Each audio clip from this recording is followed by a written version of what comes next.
Hello and welcome to the debate. I'm your host Rafae Iqbal, and in today's show we'll be deliberating on a very important topic that relates to the politics, the domestic politics of the country, and we'll be talking about one particular political party, that is PTI, and its politics of agitation that it has been pursuing since more than 2 years now. If you talk about the domestic political situation, there were negotiations being held between the opposition and treasury benches. However, we saw that the PTI withdrew from the negotiations, and after which the founder of the PTI, he also wrote letters but received no response to his written letters, and now the PTI is up with a new political strategy that is focused on forming an opposition alliance, a grand opposition alliance. A meeting was held with regards to that in the house of PTI leader Asad Kaisar, who was also the former Speaker of the National Assembly.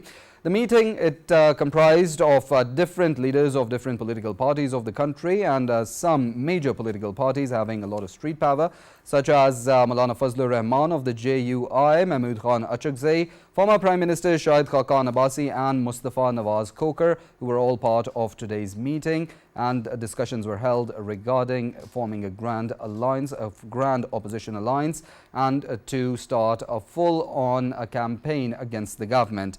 PTI lawyer Faisal Chaudhry said that the PTI founder had directed the party leadership to launch a full-scale campaign against the government and mobilize the other opposition parties as well. PMN leader Irfan Siddiqui, what we had to hear from him was that he lambasted the PTI for withdrawing from the negotiations and walking away, and saying that the PTI's politics and how they have been pursuing the strategy has put the country into a political quagmire and is further plunging the country into a political crisis. We'll be deliberating on the different aspects regarding PTI's politics of agitation and the effects that it is having on the national interest. In the studios, we've been joined by senior analyst Farrukh Pitafi. Along with that, we've been joined by geopolitical analyst Faisal, and on Skype, we've been joined by Dr. Niaz Murtaza, who is a political analyst. Starting off our conversation from Dr. Niaz, I'd like to thank you all first from being part of the conversation. Starting off from Dr. Niaz, PTI's politics of agitation, different policies that has been pursued by the party, different strategies that have been pursued by the party, but it resorts to all this politics of agitation. How do you comment on this politics that they have pursued so far and this dialogue process, indulging in this dialogue process, then withdrawing, then moving towards a grand alliance? What would you say about that? Well, yeah, I mean, the PTI has had a long history of, politics of agitation. But at this juncture, I think they've tried agitation for quite a long time, several months, and it hasn't, borne the fruits that they were hoping for. So they seem to be, in a sort of a flux, a bit rudderless, trying different things. And one of those things is, trying to, bring about this grand alliance of opposition parties. Now, grand alliances of opposition parties, that's part of democracy. There's nothing to be alarmed about. And, if you look at the kind of, people they are trying to rope in, people like Shahid Khaqan Abbasi, Mustafa Khokar, Fazlur Rahman, Achakzai, these are all, old hands, experienced people who've been in politics for decades. And, their politics is before us, they're not radical, they're not hotheads. So if PTI, joins hands with these kind of parties, it may have a positive impact on PTI as well. Because, one of the things about PTI right now is that, all the experienced hands have either left the party or are in jail or whatever. They are not really in charge of the party at the present. It's being run by, very inexperienced hands who've been in politics maybe 2 years, 3 years, 4 years, and they don't know what to do. So if PTI joins with these other parties, I think it might have a sane impact on the party. It might, help it gain from the experience of these people who've been part of the system for decades. So personally, I don't think I see anything to be alarmed about it unless, the whole thing again moves towards, chaotic agitation. I think the government should also, welcome the formation of this alliance. They themselves had an alliance called PDM when, PTI was in power, and they largely conducted their politics peacefully, non-violently. And so, the hope should be that PTI in partnership with these other parties would do the same. And dialogue, of course, it was unfortunate. It started, ended again, restarted. But the hope for everybody should be that dialogue will start again. I think the government should make a firm offer, put some ideas on the table that if PTI and the opposition alliance comes back to the dialogue, these are the range of issues that they might be able to discuss. So I think there's a need for both parties to step back from the abyss, try to reduce the mistrust, and take things towards more structured politics, because the way the situation is in the country, of course, the economy has started to improve. It's in a stable phase now, but it needs much more political stability to move from here, from economic stability to economic progress. So I think it's in everybody's interest to try to build some rapport, some confidence building, and both sides should take some steps to do that. Well, definitely communication is key, whether it be politics or any other sphere of life. Farrukh, Pitafi, in light of what Dr. Niaz had to say, what we're seeing from PTI's politics, what we're seeing from their strategies, their policies, and what Dr. Niaz has highlighted, a lack of consistency and structure in PTI's leadership. Do you think that's owing to PTI's failed policies and how they've been going back and forth with over and over again with their policies? Right. Thank you very much, Rafae. I think at the start I must agree with Dr. Saab that there is nothing wrong with the idea of a grand opposition alliance, although how grand it is going to be is the question. Yeah. So far what we have seen is Maulana Fazlur Rahman, of course, is his own entity, his own movement. Whether he is in alliance or not, he can always think for himself and change course, as we have seen repeatedly happening. But who else is there, right? Achakzai Saab's party is almost diminished. On the other side, when you talk about Shahid Khaqan Abbasi, Mifta Ismail, and former Senator Khokhar, all of them actually have one thing in common. And they owe their prominence or their previous power to one time, that was General Bajwa's time. When we heard that they are going to launch a party, one thought that once General Bajwa's waiting time is over, maybe he will also join the party. So with that kind of people, I mean, they are great people individually, but they don't actually bring along any serious political weight. Whatever weight is needed, PTI has it, right? The only problem is PTI seems to have lost all the leverage. Why? Because they kept on actually, struggling under delusions. First, they thought that if they are going to actually quit from the system, the entire system will collapse and the country will not be able to function. That did not happen. Then they thought that if they can agitate, the system can be brought down. That did not happen. Then they, right now, their strategy seems to be their supporters, their analysts or people who are actually aligned with that seem to be shooting death rays from their eyes or hate rays from their eyes at the higher ups in Pakistan, nothing else. No. So in that situation, what leverage do they have? Whatever leverage they had, whatever bridges they had, they have already burnt them. So now what they'll have to do is wait out the whole thing. For example, recently you remember that first it was they tried to oppose the army chief's appointment, and they actually brought a deadlock in Islamabad. Then they also had May 9th, and after that they had umpteen other similar kind of things, which actually showed you that they don't know what they're doing.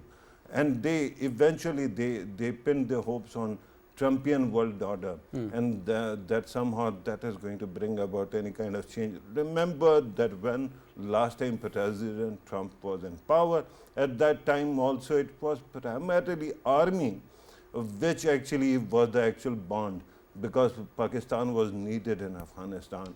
So there is no permanent friendship, especially when it comes to American politics now, which is highly transactional, and rightly so. They have within their rights to do it. So I think that once again, PTI keeps on actually cutting itself down rather than waiting out the system and wait for the time when circumstances are opportune. Remember that within few months of PTI's government, PMLN and People's Party had already worked their way back to the good side of the system. That doesn't seem to be happening with PTI. Why? Because one, the leader is isolated right now, but when he was out, he was listening to bad advice and kept on confronting everybody who was influential. And now he is in a position where they can't actually seem to change the outcomes. I think that eventually, 2-3 years down the lane, perhaps they will find some kind of reset. But for now, although in Pakistan you never know, today something might happen. But if all things remain the same, for 2-3 years, they are not going to have any leeway. So they'll have to wait out the system and wait for that time. If they have that kind of temperance, then okay.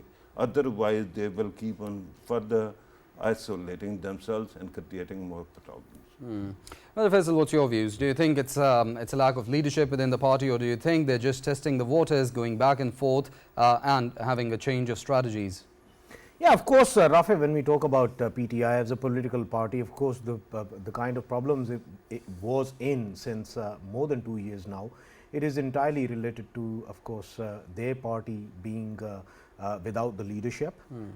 On ground, you don't see a leadership at all. The reason being, everyone who's outside pretending to be tier 1 or tier 2 leadership, of course, even they are not sure about whether they are going to continue next week or not. The reason being, if there is one sentence of their statement which is not liked by people at large, or the actual leader which is inside the jail, Imran Khan, then of course they are no more the leader of the party at all. So in this context, of course, nobody is confident outside while representing PTI in a leadership role. So the ultimate leader is the former chairman of PTI, who's sitting inside the jail, and all of the decisions of the party will always be made by him from inside. And if we talk about the other top leaders like Pervez Elahi, or if we take the example of former foreign minister Shah Mahmood Qureshi, I mean, both of them, they are leaders as well, but I'm pretty much sure even if they were out and about and taking the reins of the party at large, even they wouldn't have been confident enough, because PTI is such a party in which, of course, their social mediums, of course, their people, the people who follow them, majority of them, they are youthful, and they are very blunt about criticizing anyone. And if there is someone like Shah Mahmood Qureshi or even the Pervez Elahi, if there is something which they come up with which does not align itself with the people at large, then of course people at large would be criticizing them, and they will be setting aside, reason being they don't have that confidence without the presence of the actual leadership of the party. Overall, about this grand democratic alliance, Rafae, all I would say is PTI considers itself a party that doesn't need anyone at all. This is what the sort of track record shows. And if there are other parties that are joining hands with them, then to me this kind of alliance with PTI would not be long lasting at all. The reason being, when somebody is aligned with someone, one party is aligned with the other party, then of course they have give and take, and in this whole scenario the end game would be that they want to get rid of the current government, and they want to proceed towards another election. This is what they are, of course, eyeing upon. And if they are eyeing upon that, then are they prepared to seat adjust as well for the future election? Whether they will be, of course, giving away one of their seats which they believe that they have sure shot seats. I mean, one of the Murray seat, will they be allowing it to go towards Shahid Khaqan Abbasi, the former Prime Minister? Will they be allowing one of the Islamabad seats to go to Mustafa Khokhar? Will they be allowing many other seats in KP, which is considered as their stronghold, and they believe that KP is a landslide for PTI. Will they be allowing many of their seats to be, negotiated with Maulana Fazlur Rahman? No, I don't think so. If it comes to GDA, if it comes to, of course, the Peer Paghada group, functional Pakistan Muslim League functional, then it is understandable. In Sindh province, they can go for certain seat adjustments, or if they go for Sunni Ittihad Council, then of course tried and tested people. They are not their adversaries. They are someone who's been with them since a long time. Or if we talk about Allama Nasir Abbas, then it is understandable because it's the only seat, it's the one seat, and these people are tried and tested.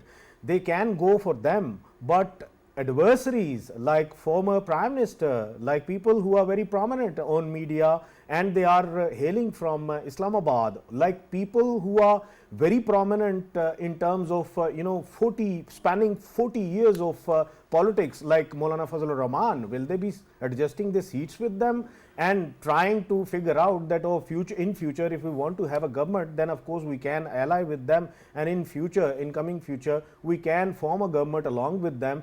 And once more they might feel that whatever happened to us previously in the previous government when they had and the regime change took place, they might think that if we get these people along us, there will be a time that they will be simply moving away from us and strengthening the opposition, So in this whole scenario, I don't see that kind of thing which can be bought by PTI, because PTI at this moment, PTI believes that they themselves are enough. And even if they go for some kind of alliance, that alliance, whether it is long lasting alliance, no, not at all. I don't see that taking place at all. That kind of alliance, I mean, it won't have any future. And if they are getting into this alliance, it's matter of 6 months or a year, they won't be seen anymore. And if we talk about whether they would be planning to come towards it again, I don't think so at all. Reason being, the kind of people, the mature people they have alongside them, people like Shahid Haqqan Abbasi and all of these people. I can't say about Maulana Fazlur Rahman, but rest of the people, they are very mature people, politically mature people, in terms that they won't be like coming up with a large force and trying to do whatever it has been happening against the capital city of Islamabad in past. But this time around, of course, they won't be allowing that. They won't be being part of it. And if this kind of alliance is there for the protests, to me, I think it's a blessing in disguise, because these kind of people are inside who believe that this kind of stance should never be promoted. And to me, I think this kind of toxic environment, the political stunts, these shouldn't exist at all, and agitation shouldn't exist at all. Yes, they can protest. Yes, it's a democratic country. Pakistan is a democracy. Democracy allows all of the political parties to have their show, to have their voice, to have their protest. But protest means protest. It shouldn't lead to the violence, and that violence should be shunned. Protest should be accepted. Protest should be welcomed. I mean, I would always welcome the protest, but as long as it stays protest, it does not lead to violence. As soon as it leads to violence, I mean, I'm out of it. By the way, I know it is Dr. Saab's turn and you're going to go to him. I don't want to get in the way, but very quickly I want to disabuse you of two implications that keep on coming from this side. One, this myth of leaderless party actually failing because it is leaderless. Some of the worst decisions done by PTI were done between the Imran Khan lost his power and before he went to jail. Remember, assembly resignations, refusal to talk to anybody, and confrontation, all was done under his watch. And this habit of undercutting the current leadership was also hideous, because this leadership won them whatever they won in the election, and they're relevant.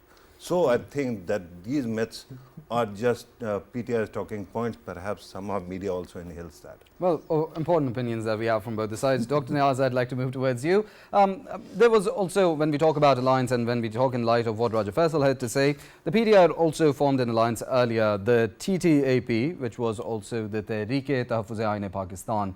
It comprised of the Sunni Ittihad Council and a few other parties, but we saw that it did not bring much success for the PTI. How do you comment on this grand alliance, considering it has parties and politicians who are very well refined politicians and parties that have a lot of street power as well? Well, I mean, that in itself shows you something, like after trying several rounds of agitation, if PTI is moving towards a grand alliance, which includes, sane elements, that does signal something. It's not looking for parties which would help beef up its, street power, people like Shahid Khaqan Abbasi, etc. Maulana Fazlur Rahman, of course, has his street power, but he uses it very, very judiciously. Over the last 10-15 years, he's just used it once under PTI, and that was a very non-violent, very well-disciplined protest. It lasted for a couple of weeks here in Islamabad, but there was no violence in it. So, Maulana Fazlur Rahman is not looking to, overthrow this government through massive and violent street protest, even if he has that power. And obviously, Shahid Khaqan Abbasi, Mustafa Khokar, etc. They're all, politicians who believe in normal, politics of negotiations and dialogue and so on. So if PTI is moving towards those kind of parties instead of being on its own, I think it does signal the fact that it has gone through this cycle of, agitation and realize that it's not, giving it anything. And maybe it wants to, shift gears. So, we should be willing to give it a chance, instead of just shutting the door or assuming that, this is just a cover for its next round of very violent agitation. I think the government should definitely, give it a chance to return to the negotiating table. PTI can certainly not, go to the extent of overthrowing this government in the next 6 months, 1 year, 2 years, whatever immediate horizon you look at. But what it can do is, keep causing ripples. So it can't do a 7 or 8 level earthquake, but, the type we had in Islamabad last week, 3 level, 4 level, which for a country which is so precariously placed as Pakistan is in terms of its economy, in terms of its security situation, its external relationship, it wants, a very peaceful environment to be able to, deal with those challenges. And if PTI keeps, causing these ripples of even 3 to 4 level, that can, just come in the way of, normalcy returning to this country. So I don't think, the government should, make the mistake of just writing off PTI and just thinking that, we can do whatever with it, just ignore it. I think it should welcome this opportunity that if PTI returns to normal politics deal, it should even offer some sweetener, some unilateral goodwill gestures. I think that would help set the right environment for both sides to tackle bigger challenges, so that we have political stability, economic stability, and then move towards economic progress. So I think the government should take the next step. It should offer a few things, go beyond what it was offering last time. All that PTI was offering, asking was, 1 or 2 judicial, commissions for 9th May and 26th November. There's nothing wrong with that. Even last time in 2014, PMLN agreed to that, and that did help in, resolving the issue of the charges of PTI, which turned out to be all false.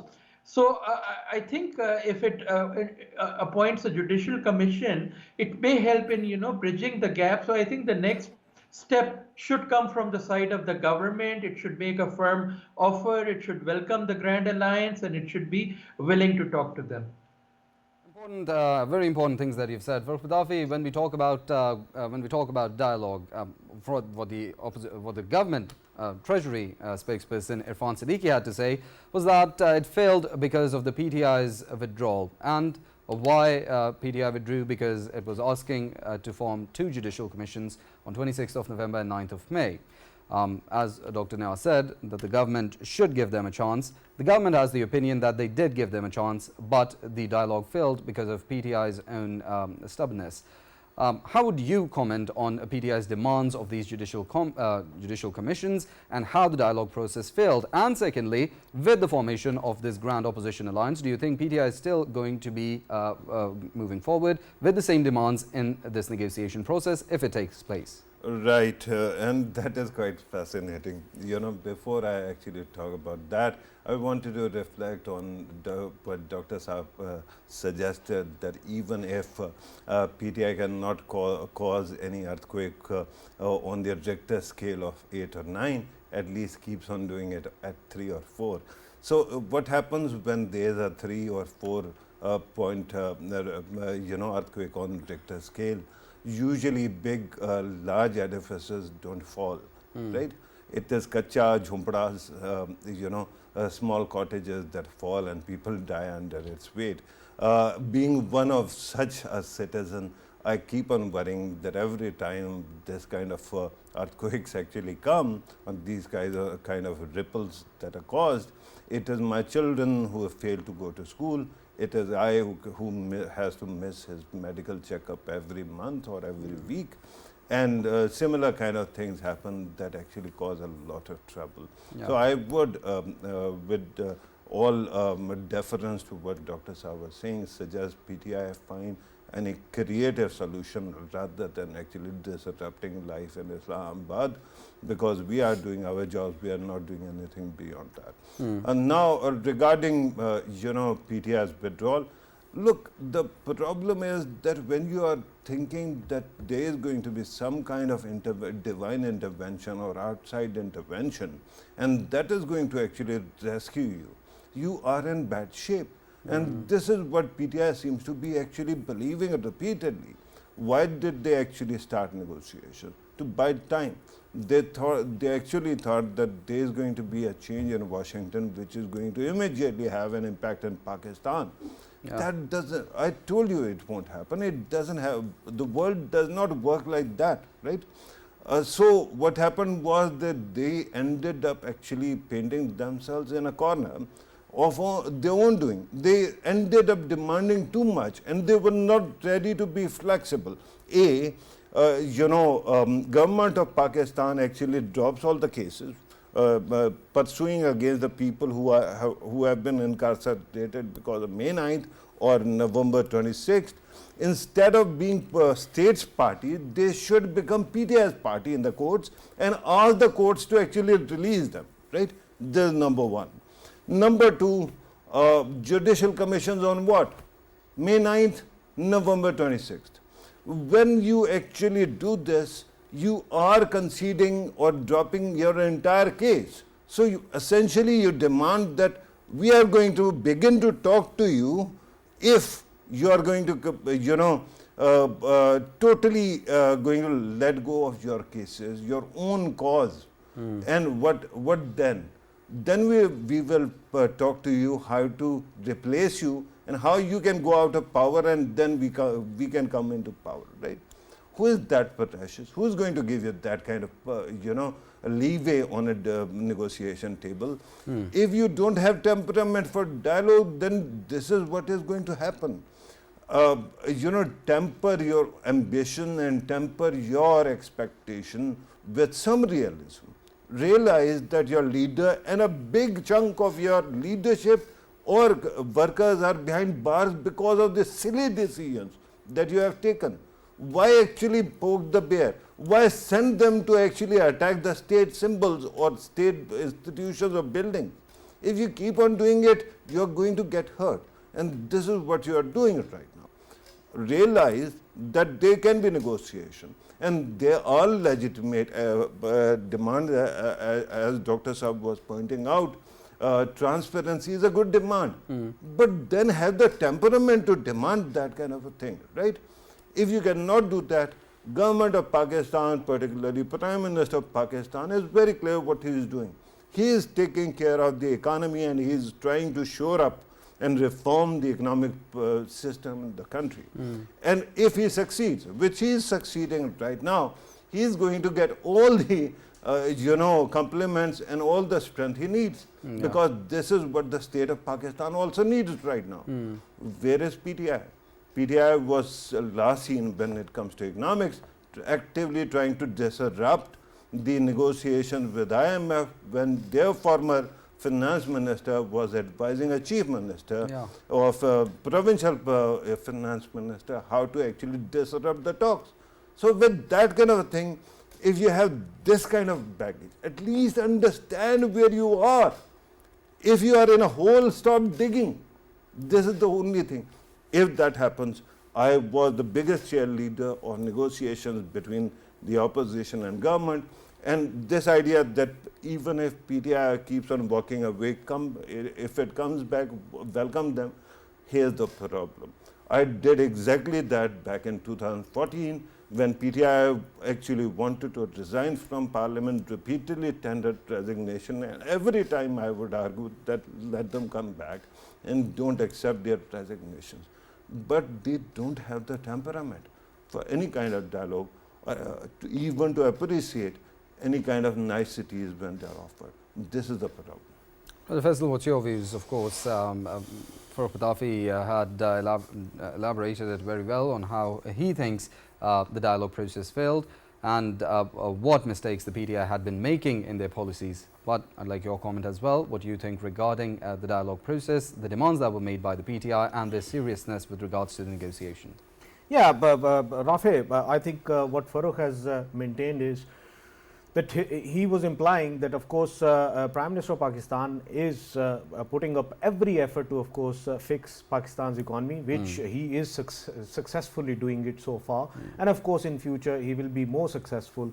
And when it comes to, of course, any opposition party, be it PTI or whatever the kind of protest they will be coming up with, it won't have any effect on the government at all. I fully agree with Farrukh when he says that. And in that whole scenario, then I think we shouldn't be even talking about it at all. This topic, of course, should be ended here. If everything is hunky-dory in terms of, everything is perfectly fine in terms of, work which is being done. And I fully agree with Farrukh on this, that if, economy is smoothly running and getting better. in getting back and smoothly getting back, and of course it has no troubles at all, then why caring about a political party? I mean, that political party, or it's a GDA, Grand Democratic Alliance, or whatever that they are going to call it, we shouldn't be worried about it at all. I mean, then, there and then, we shouldn't be adding in any of the sentences related to it. Why bother about a party that has nothing on the stake, that has nothing to offer in terms of, they can't do anything? Then why bother about it? In 2014, of course, they were chanting about, 4 of the constituencies. And, of course, that demand, as Dr. Niaz has rightly pointed out, at that time, of course, it was accepted, and then Judicial Commission was formed. Why government should be, of course, accepting that demand? Why I second Dr. Niaz? Because in a democracy, it's not about the number, it's not about how powerful they are. It's about a political party. It's about a party that is recognized as a political party, that has a stake within the population at large. If in a democratic country, that political party, on the behest of the will of the people they believe they had, if they are seeking 2 demands in terms of judicial commissions, I think it should be deemed as a fair demand. What are those? Please, let me finish. I'm asking you a question. What are those commissions about? Let me finish. What are those commissions about? Whatever they are for. Whatever they are for. Farrukh, whatever they are for. Why I believe that this is a good step forward? Because at least the people who's been coming on the roads and smashing everything out and going towards the institutions to, of course, break everything up, at least still they believe in the system. They believe in the constitution. They believe in the same Supreme Court, which I believe in, Rafae, you believe in, and all of us we believe in. And this shows that they are one of us. And if they are portraying that trust in the system, if they are, of course, believing that the judicial system must be obviously accepted and respected by them, then I think there is no harm in giving them that kind of judicial commission. I mean, them two judicial commissions, whatever the findings they will be coming up with, it would be on the basis of the truth. And that truth is already formed. And it would be another seal by that judicial commissions. Yeah. Both of these judicial commissions, there should be put confidence in this. They should be put confidence in the probe which was conducted previously. And I believe whatever the probe was conducted previously, it was true to the best of my knowledge and your knowledge. And it was 100% correct with the proofs. And if that proof is there, all the judicial commission would do is simply seal it. This is the most ridiculous idea to whitewash any kind of crimes that might have been actually perpetrated against the state, because in the end the state says How? it has all But the how? evidence. But Do you know the demand? How? Do you know the demand about the how? Judicial Commission? Wait, Farrukh, wait, do you know what exactly is the demand? Farrukh, They how? say that we are going to pick the head of the members of the Judicial Commission. Well, definitely, gentlemen. When does that happen? Farrukh, they Well, are gentlemen, putting Are it's you, good, are it's you good. saying that this is the faith in system? No, it is not. Wait, we but are Farrukh, going to be the deciders. And Farrukh. by the way, I did not pick this topic. So if you have any concern about why are we discussing this, talk to the management. I'm not the one who picked this topic. Well, we'll definitely we'll talk about that, and we'd like to tone down the heat that becomes with political discussions. Dr. Niaz, Murtaza, as there was a mention of the Supreme Court, there's mention of the judiciary as well. The formation of a judicial commission. When we talk about a dispute, there's two parties, and of course the courts. When we talk about the judiciary's role, they decide in it, and they give their verdict, and they decide which is on the right. With regards to that, the formation of the Judicial Commission and the dialogue process coming down and becoming a failure, as one party says it was the other side says it was the other side. How do you comment on how things proceeded in the dialogue process and what led to the non-formation of this Judicial Commission? And Dr. Saab, should any political party have any kind of domain to pick who is the member of a Judicial Commission?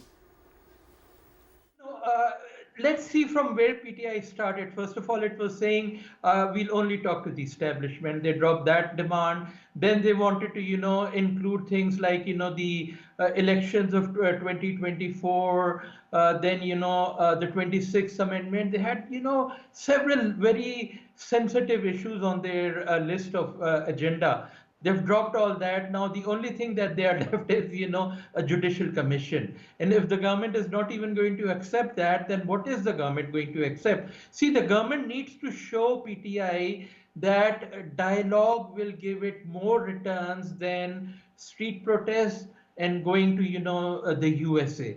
Those are, the two small things that, they don't cause a huge tremor, but they, cause some discomfort for the government, the street protests and complaints to the US. So the government must show that if it comes to the dialogue and drop those two things, then it will get more in return. So it has to offer something. If it keeps saying no to even these small things, then what does it have to offer? And the Judicial Commission, obviously no, PTI will not get to choose who will be on the commission. That will be decided by the Chief Justice. That's how it normally happens. The government writes to the Chief Justice to appoint a neutral Judicial Commission, and that's how it proceeds.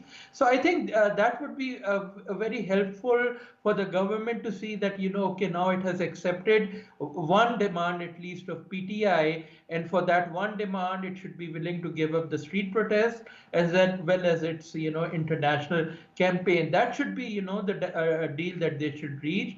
That judicial commission will mean that no more street protest and no more this international advocacy. And if that happens, then I think it will be a win-win situation for both sides. That's how dialogues succeed, if it's a win-win for both sides. So PTI will get its judicial commission, the government will get PTI from ending its street protest and its international advocacy, and we may be able to then find a way forward. Well, so it's a mutual effort from both the sides. How the conversation has shaped up for Pitafi, I'd like your concluding remarks. Right. Again, with due deference to Dr. Saab's point of view, I think that regardless of whatever PTI is doing, street agitation is its go-to instinct. It will never stop. This is what the state of Pakistan knows. So they are not going to actually, this kind of concession will not be given. Regarding the international lobbying efforts, they have done whatever damage could be done.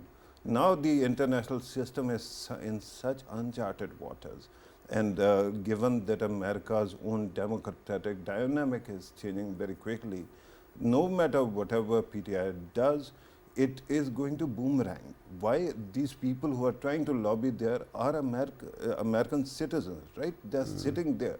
The Europeans are European citizens. So if they actually create too much problem for state of Pakistan, in the end it comes down, it goes back to the, the taint, and the smell, actually odor goes to the expatriate community as well. So they cannot actually try to drown the boat that in which they are sitting. So I think that if they want to do it, have at it. But the problem is, it will not get you the kind of results. I'm not any critic of PTI personally. I think last time I voted, it was for PTI in 2018. But the fact remains that anybody who has been actually telling you that these short measures are going to get you anywhere won't. Because they, not Dr. Saab, but many other people actually kept on advising the government the way, the PTI, the way they went. And in the end, they are in a very bad place. Why not actually be creative about it? Why not demand? If you want any demand, just do one thing. Be polite and give some concessions to the workers, the poor workers who actually went out there just for your sake. Demand some concessions for them, and that is it. All these commissions, all these conspiracy theories, reigniting May 9th, negotiating history won't get you anywhere, because state of Pakistan is not going to concede on these matters. I can tell you that. Point very well made. Raja Faisal, I'd like your concluding remarks, and if you could sum it up quickly. Yeah, for obviously, Rafae, when it comes to what I want, well, a person who has always believed in democracy, a person who has always believed that Pakistan as a country, the only solution to all of the problems is democracy at its full essence. And when it comes to political parties, I think Pakistan needs a political consensus. Pakistan needs an economic consensus. We are like this. To me, it feels as if we are like this right now. One is going that direction, that direction, that. We need to make a fist out of our country. We need to make a fist so that the enemy that is sitting somewhere and trying to disrupt everything in Pakistan needs a blow from us, and that could only be given to that enemy if we are united like this. Well, definitely. And on a very lighter note, both for the Treasury and the opposition benches, of course, when we talk about politics, there's dissent, and dissent leads to arguments as well. The arguments can get heated. But what we see for both the sides is that communication is key, dialogue is key, and there should be tolerance for dissent for always. That's the way the government and the Treasury can move forward and resolve the disputes that they have. With that, we wrap up the debate for today. See you all same time tomorrow. I'd like to thank all of our guests, Senior Analyst Farrukh Pitafi, Geopolitical Analyst Raja Faisal, and our guest on Skype, Political Analyst Dr. Niaz Murtaza. Thank you all for being part of the conversation. See you same time tomorrow. Till then, take care.